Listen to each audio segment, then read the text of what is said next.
Hey everyone, Draco Prime 220 here, and today I am going to be making maybe like 3 smaller videos, and this first one is revolved around the Elite Make Your Mark Season 2 plans and what they were going to do.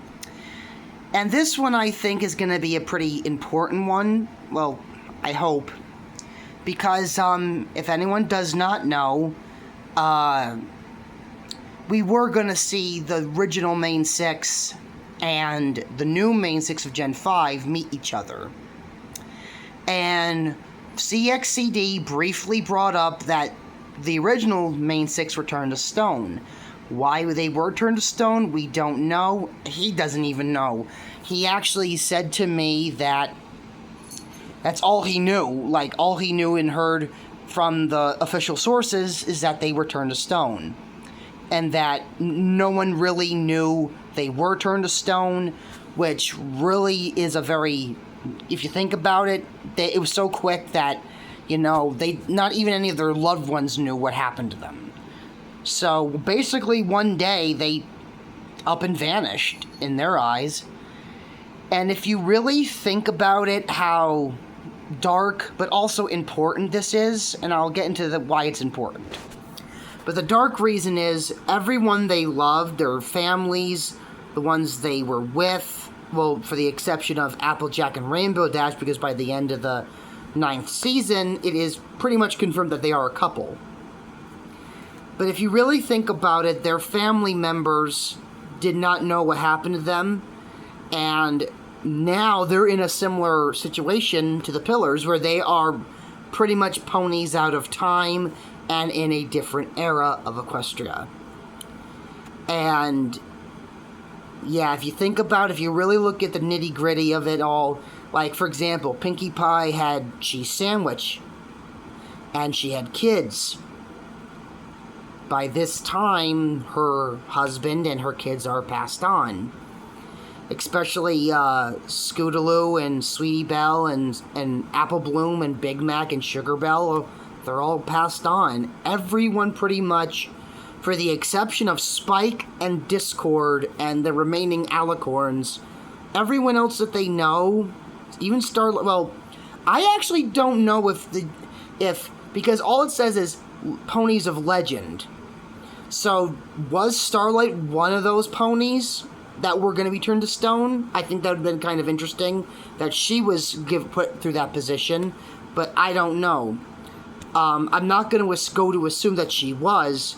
I'm going to assume that it was just the Main 6. But unless some more info comes out, because I'm gonna be honest with you, I personally believe there is more Gen 5 info out there than what, like, we've already gotten a lot of leaked information of what they were planning on doing, but I do think maybe there's like a little bit more out there. That's just a feeling I have. Like, I do know from what I've heard is that there were Make Your Mark Season 2 scripts made. Even I think one of the writers of the show even said there were scripts, and that she found them very cute, very funny, very entertaining. So, I'm going to say it. It's only a matter of time before those get leaked.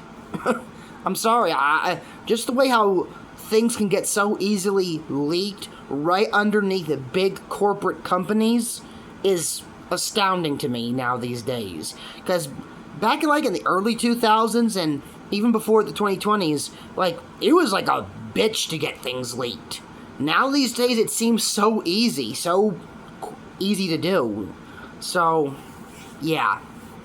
But that's why I wanted to say if you really look at how dark it is, like, pretty much everyone they knew is gone. Except for, like, the immortal ones. Like Discord and the other Alicorns, the OG Alicorns, even Twilight's brother Shining Armor is gone. Her parents. It's really heartbreaking if you look at the details.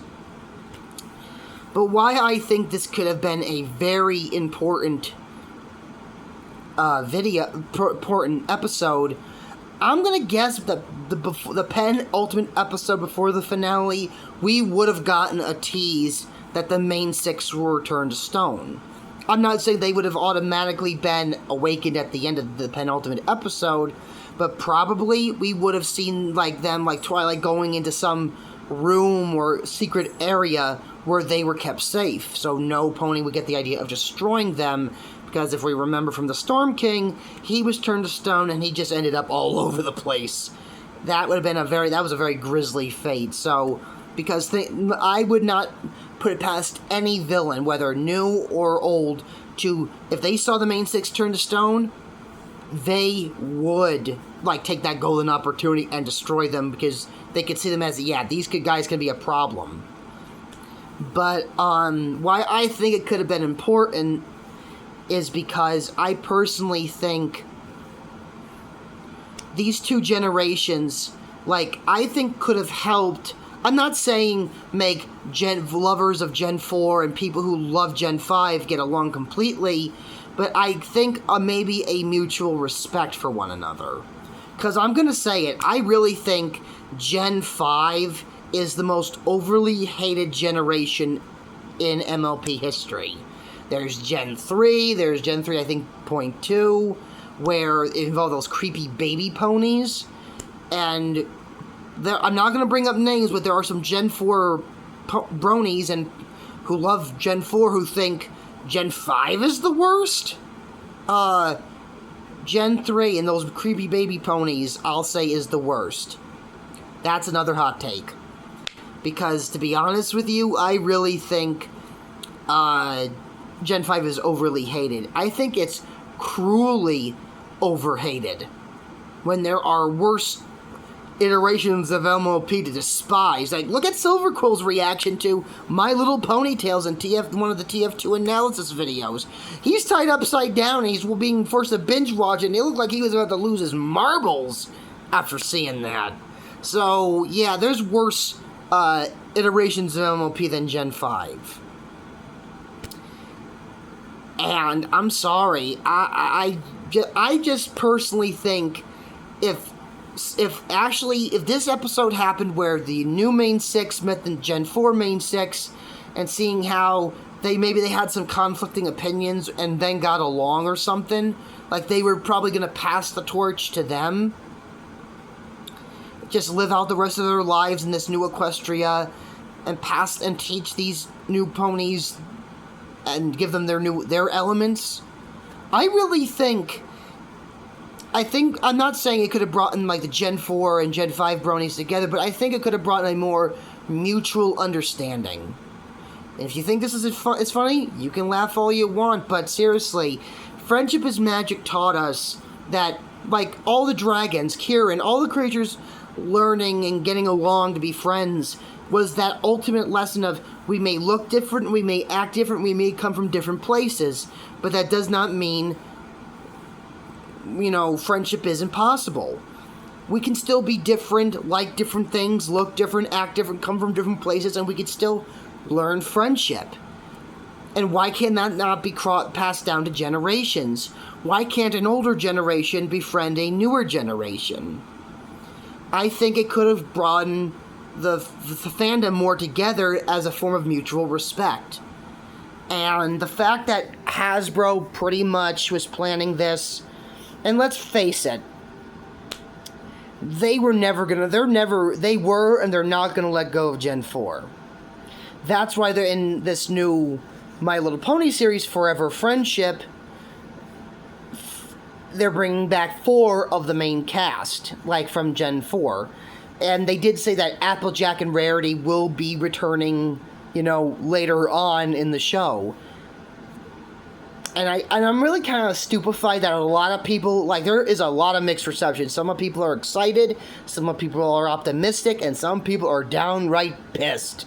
And I'm not trying to criticize the people that are pissed, but from all the advertisement of Gen 4 with China and Hasbro, I'm going to ask really one dumb question. What did you expect? And I'm not trying to start anything with anyone, but the people who are pissed off that Gen 4 is getting, like, more, the Gen 4 characters are coming back, what did you expect from Hasbro? I'm sorry. Do I think we should have gotten something totally new? Yes, I do.